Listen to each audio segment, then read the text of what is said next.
porque termina con la muerte. Termina con la muerte, termina con la enfermedad y el decaimiento. ¿Y a quién le importa? ¿A quién le importamos en el momento que nos transformamos en inválidos o una persona afectada? Somos ignorados, no importa cuánto hayamos hecho antes. Así que hay formas y medios para darnos cuenta de que la vida externa es de gozo temporario y la vida interna es de gozo permanente. Cuando esto nos sea claro, solo ahí debemos pensar en empezar a trabajar con nosotros mismos. Y no hay duda que cuando trabajamos con nosotros mismos nos vamos a encontrar con el glamour, pero este glamour se va a disipar lentamente cuanto más y más nos asociemos con la luz. Es así como ha sido siempre y será así por todos los tiempos por venir.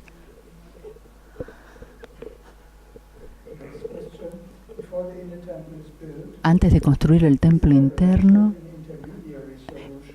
hay una resolución intermedia para tener que se despierte el sistema de la audición interna y el sobreestimulamiento del sistema nervioso. Cuando estamos en las prácticas, si las prácticas no están en sintonía con los procesos debidos, tendemos a ser hiperactivos con nuestros procedimientos. Cuando tendemos a ser hiperactivos en nuestras prácticas, entonces se afecta una parte del cuerpo porque estamos jugando con el fuego de la conciencia. Es como jugar con el fuego. Es por eso que el dictamen es apúrate despacio. Apúrate despacio. No te apures, no corras con las prácticas, porque si corres con ellas, tienden a causar ciertos daños. Es como si estamos cocinando una comida al fuego. Si ponemos demasiado fuego, estropeamos la comida.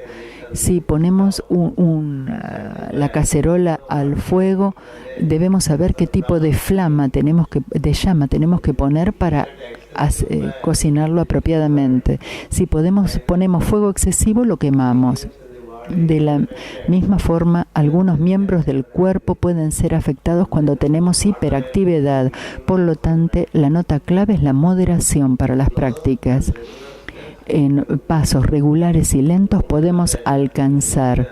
El movimiento de la tortuga se da en contraste con el movimiento del conejo. El conejo se mueve rápido, la liebre se mueve rápido, pero no llega a la meta porque tiene un movimiento irregular. La tortuga se mueve lentamente, regularmente, suavemente y uniformemente y alcanza la meta mucho antes que la liebre. Así que la liebre, el instinto de liebre que tenemos de hacer las cosas rápido, para hacer más, no nos ayuda ser demasiado lentos ni ser demasiado rápidos. Si estamos manejando en Alemania, hay una velocidad que podemos mantener de manera tal que no seamos empujados por los autos de atrás ni choquemos con los autos de adelante. Tenemos que mantener esa clase de velocidad, cosa que se llama moderación. Cuando no se observa la moderación, seguramente vamos a tener un impacto sobre los miembros que tienden a debilitarse.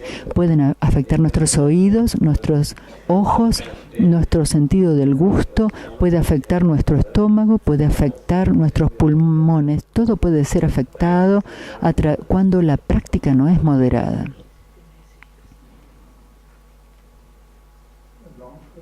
Una pregunta larga. Por favor, ¿puede desarrollar la diferencia entre el centro del entrecejo y el ajna? Se establece las 6 de la mañana para la hora de la contemplación. A la noche es más fácil.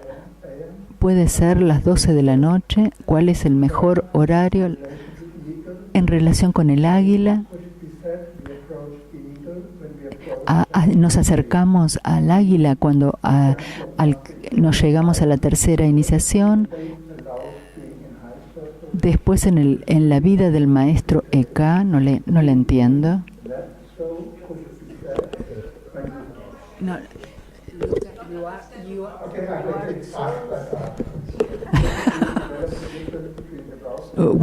¿Cuál es la diferencia?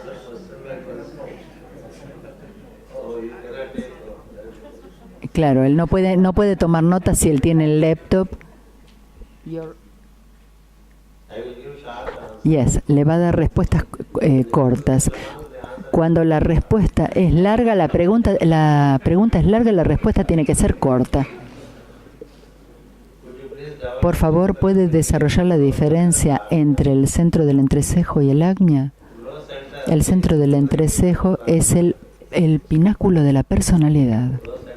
El centro del entrecejo es el pináculo de la personalidad. Estamos en la punta, en la cúspide de nuestra personalidad, tratando de tomar el trono del alma. Si tomamos el trono, si estamos en el trono, tendemos a ser almas. Si estamos en el centro del entrecejo, estamos en el pináculo o el pico de la personalidad. Si estamos en el trono, se dice que estamos en ajna. Es decir, cuando nos sentamos en ajna, somos el alma. Cuando estamos en el pináculo de la personalidad, el punto más alto de nuestra personalidad, estamos en el centro del entrecejo. Así que estando en el entrecejo, se hace la contemplación en el ajna. Entonces, dependiendo de la regularidad y de la intensidad de nuestra práctica, ciertos fluidos se segregan. Un fluido luminoso son segregadas del ajna al entrecejo para construir el puente, por medio de lo cual la personalidad y el alma están conectadas. Y el alma se monta sobre la personalidad. Si no, el alma está dentro de la personalidad. Imaginemos un triángulo y en su ápice, más abajo del ápice, hay un círculo representando al alma que está tratando de ascender al pico para montar el pico, montarse sobre el pico. Así que ese esfuerzo de montarse sobre el pico es lo que se lleva a cabo permaneciendo en el centro del entrecejo y contemplando en el ajna. Cuando llegamos al ajna, ganamos el estado de alma. Y del entrecejo para abajo, la personalidad, la dimensión de la personalidad prevalece y preside sobre la personalidad. En el entrecejo estamos en el ápice de la personalidad. Una cosa es estar sentado sobre una silla y otra cosa es estar tratando de sentarnos en la silla.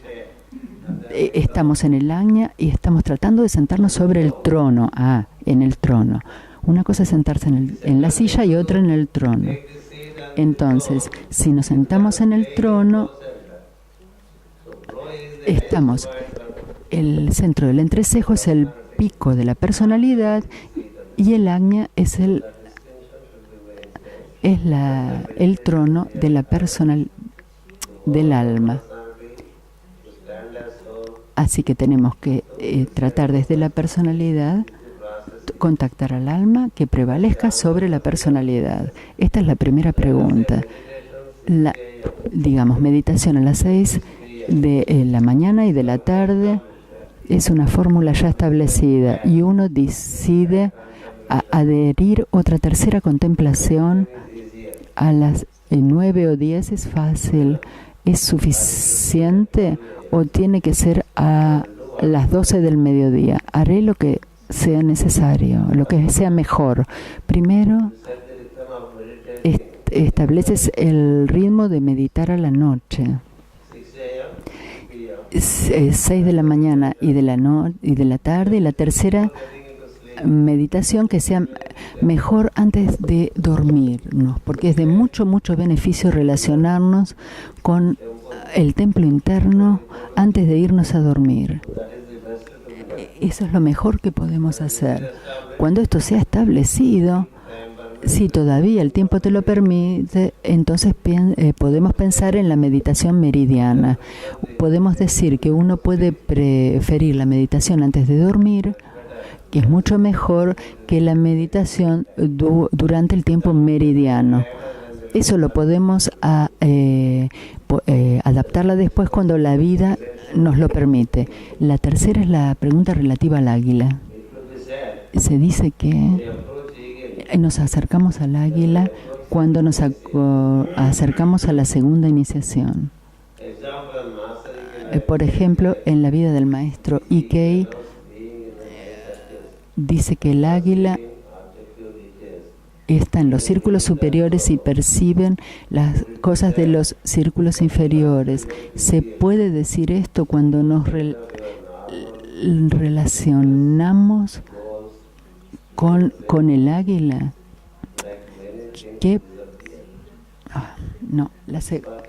Sí, dice que no está clara la parte, no está claramente expresada, la va a decir mejor. En relación con el águila, se puede decir que nos acercamos al águila cuando nos acercamos a la segunda iniciación.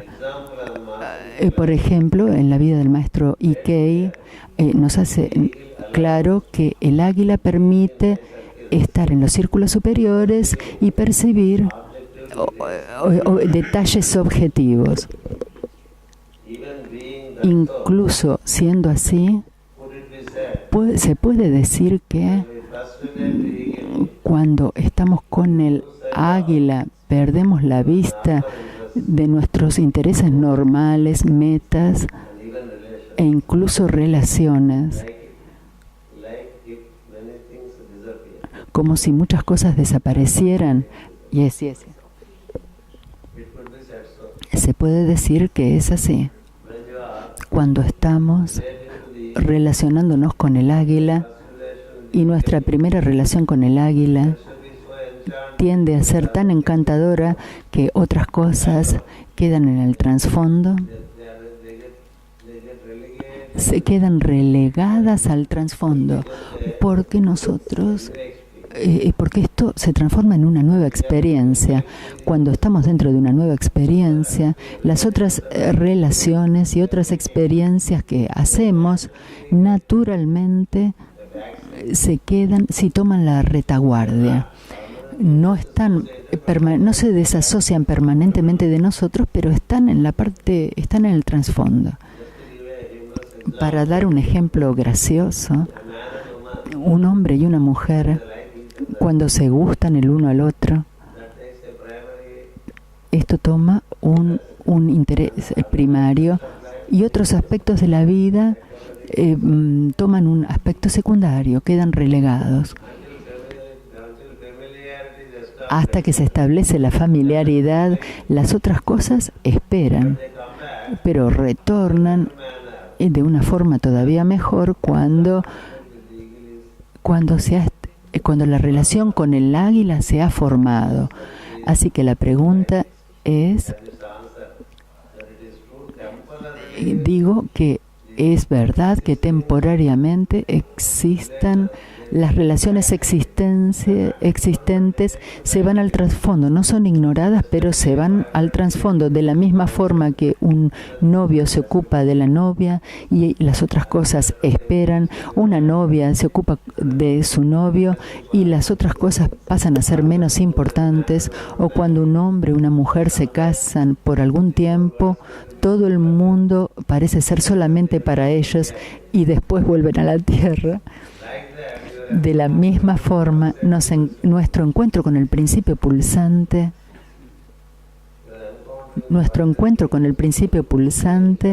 va a ser una cosa encantadora, no hay dudas. Es por eso que toma una prioridad, mientras que las otras cosas toman un estado secundario, una prioridad secundaria. Por lo tanto, la pregunta está en la correcta dirección. ¿Cuál es la práctica recomendada para el viernes a la noche? Esto es lo que dije, ¿no? Pongan 2 velas, digamos a una distancia de 10 a 12 inches, Y después vamos a tener en cada vela una esfera de luz, que cada vela genera una esfera. Las dos esferas de luz se encuentran en el espacio entre las dos velas. Así que relacionémonos con el espacio que está entre las luces de las velas. Esa es la práctica que debemos llevar a cabo, estableciendo un tiempo para esto los viernes. Establezcamos un tiempo, hagámoslo los viernes y si es posible a la noche. Si no es posible, hagámoslo en la hora que Venus prevalece. Si nos es posible, 2 horas después del atardecer normalmente tenemos otra vez las horas de Venus. Lo podemos calcular localmente cuándo es la hora de Venus, porque la hora depende de acuerdo a la duración del día y de la noche. Durante las horas de Venus a la noche tratemos de hacerlo. Los viernes relacionémonos con esa esfera de luz donde hay 2 esferas de luz de vela. Relacionémonos con esto y esto nos va a permitir obtener lentamente una familiaridad con el mundo sutil que sucede inmediatamente a este mundo objetivo.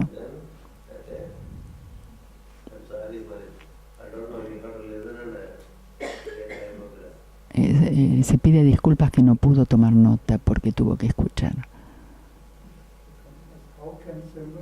¿Cómo pueden los símbolos, cómo pueden aplicarse los símbolos masónicos para construir el templo interno?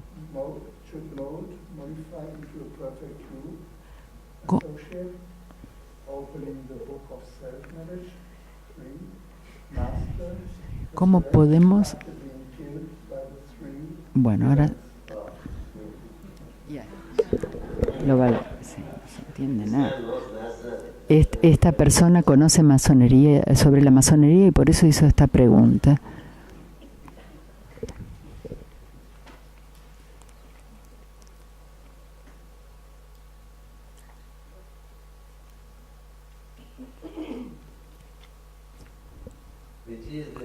¿Cuál es la práctica recomendada? No, eso ya está. En esta pregunta se habla sobre nivel individual o grupal. La práctica de relacionarnos con las velas la podemos hacer grupal o individualmente, de acuerdo a nuestra situación. Lo importante es que nos familiaricemos con el plano sutil.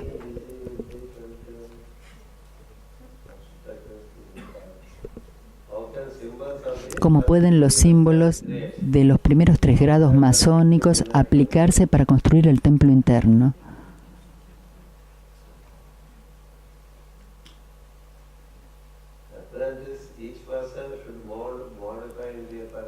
El aprendiz debe el curvo perfecto es un maestro de sabiduría. El cubo perfecto. El cubo de por sí es perfecto, no hay algo así como un cubo imperfecto. El cubo es perfecto porque todas sus 6 caras son iguales y en cualquier forma que lo coloquemos siempre aparece como lo mismo, no sufre ninguna inversión. Esa es nuestra meta. Un cubo perfecto es nuestra meta y relacionarnos con el cubo perfecto es solo para recordarnos que busquemos la perfección en nuestras acciones, en lo que hablamos y en nuestros pensamientos. Es así como debemos usar el cubo perfecto. La segunda parte es abriendo el libro del autoconocimiento. El libro del autoconocimiento se abre cuando somos consistentes dentro de nuestro ser, relacionándonos con la luz que tenemos dentro. El libro del autoconocimiento es una realidad solo cuando consistentemente permanecemos dentro y observamos nuestra vida subjetiva, observando la luz del plano búdico. Cuando esto es muy consistente, del plano búdico recibimos conocimiento. Y ese es el libro del autoconocimiento. Y después la resurrección del maestro después de haber sido matado. Esto es lo que les dije, deben ser desapasionados con el mundo objetivo y salirnos de los patrones emocionales y desarrollar la vitalidad. Ese es el segundo paso. Y el tercer paso es salirnos de los patrones de pensamientos y que solo sean los vehículos de nuestra expresión. Normalmente poseemos los pensamientos y los pensamientos nos poseen a nosotros. Así que estamos agarrados por nuestros pensamientos, por nuestras emociones y somos agarrados por la vida objetivo. Cuando estas tres garras desaparecen, los tres rufianes se dice que se van a descansar. Cuando somos liberados de nuestro plano de pensamiento, del plano emocional y del plano objetivo, permanecemos libres como una luz efulgente, es decir, el alma en estado búdico. Eso es lo que se significa con el ritual.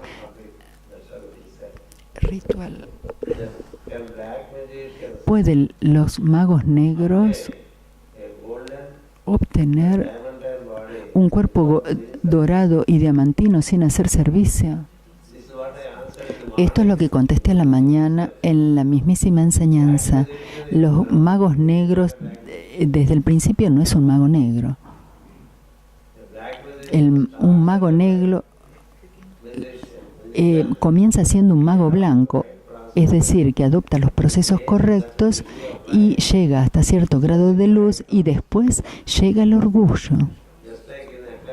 Así como en la Atlántida, cuando fue obtenida muchísima sabiduría, una sección de la humanidad se enorgulleció de su sabiduría y comenzó a mal usarla, es por mal uso y abuso que uno es visto como un mago blanco o un mago negro.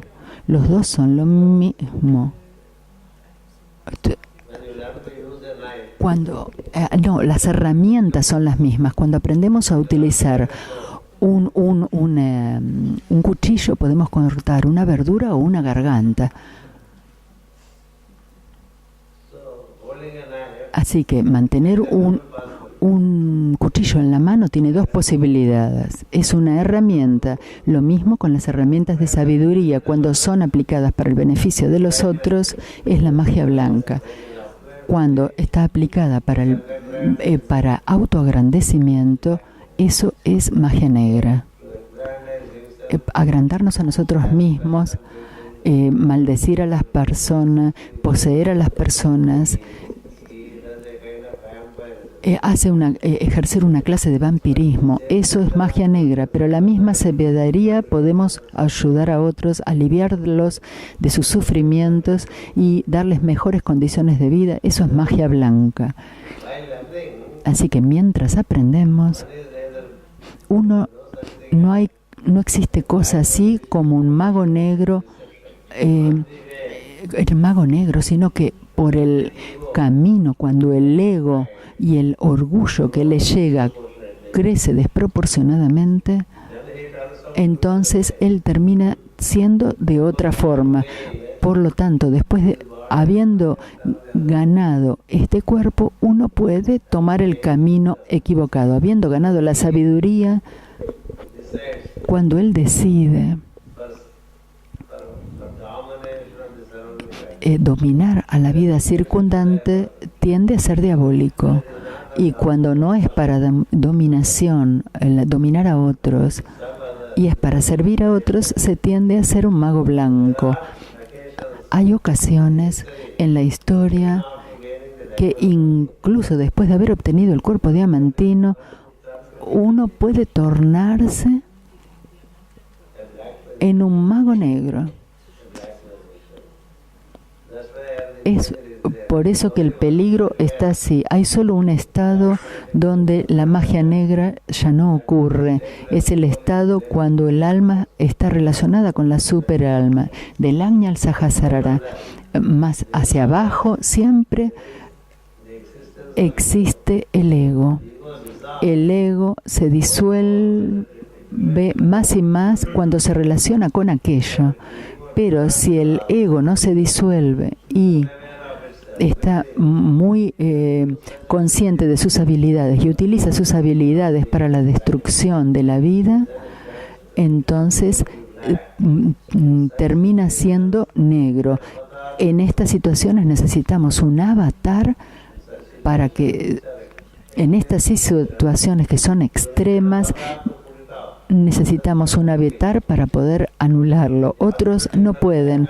Así que las posibilidades de blanco y negro siempre existen hasta que existe el yo soy individual que no, si no es, que esté en total unidad con aquello, sumergido totalmente en aquello. Y entonces no hay posibilidades de magia negra. Cuando permanece como yo soy y está consciente de las posibilidades de la personalidad, puede tender a ser negro en sus acciones. Es decir, la explotación de su prójimo. ¿Cómo podemos controlar los pensamientos?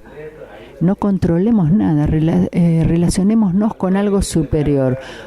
Controlar es una mala palabra en ocultismo. Controlar, regular. Y hay otras palabras, matar. No es matar, es ganar la amistad.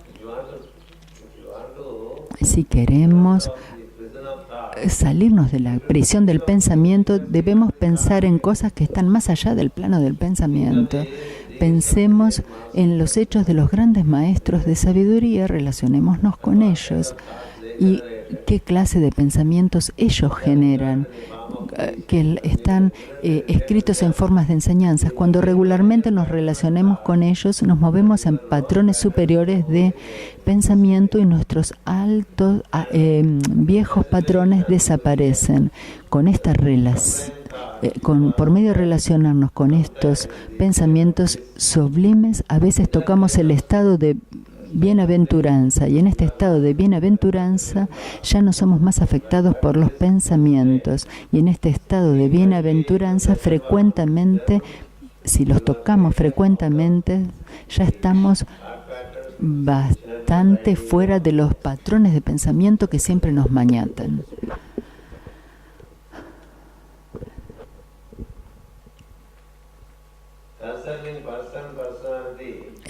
Tomando en cuenta la persona y la personalidad son diferentes. ¿Cuál es la diferencia entre persona y personalidad? La diferencia es en relación a la personalidad. No hay diferencia entre las personas. Todas las almas son iguales. Las tres cualidades de voluntad, conocimiento e actividad inteligente. Todas la tienen. Las diferencias son en la personalidad, en el sentido de que debido a las diferentes experiencias surgen las diferentes personalidades. Las personalidades son diferentes y las personas son comunes. Así se debe entender.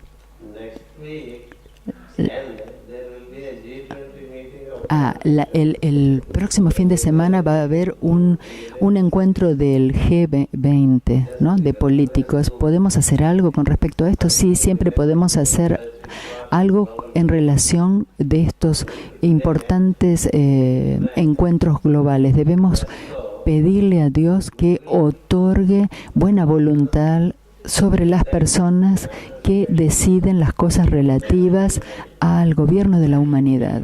La humanidad es gobernada por distintos gobiernos y las personas que ocupan los lugares más altos son las personas que toman las decisiones. Así que podemos pedir, rezar, que prevalezca la buena voluntad en ellos. Esa es la plegaria.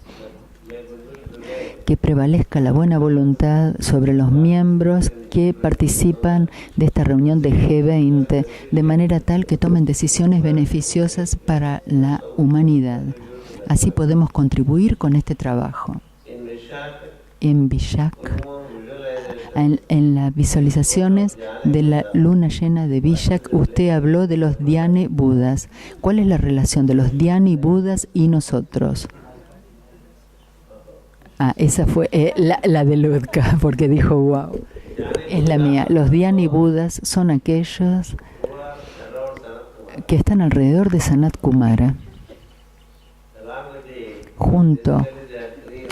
Básicamente son 3 en número y se alinean con Sanat Kumara. Ellos transmiten la luz vía el Gautama Buda al maestro del mundo, Lord Maitreya el Señor, y del maestro del mundo, Maitreya, la luz se transmite a los maestros de sabiduría y a sus discípulos de la jerarquía. Ese es el proceso. Si tomamos a la humanidad, en la humanidad los discípulos están en la avanzada de la conciencia en términos de conciencia. Estos discípulos tienen acceso a los maestros de sabiduría, quienes constituyen la jerarquía. Así que los discípulos de entre la humanidad es el primer círculo en la tierra. El segundo paso tenemos a los maestros que constituyen la jerarquía. En el tercer paso tenemos al maestro del mundo.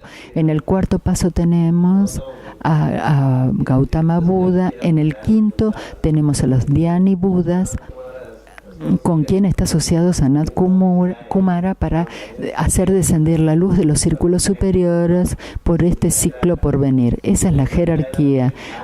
Así que en la jerarquía los Dhyani Budas son los 3 seres elevados que alcanzaron el estado de Buda mucho antes que Gautama el Buda.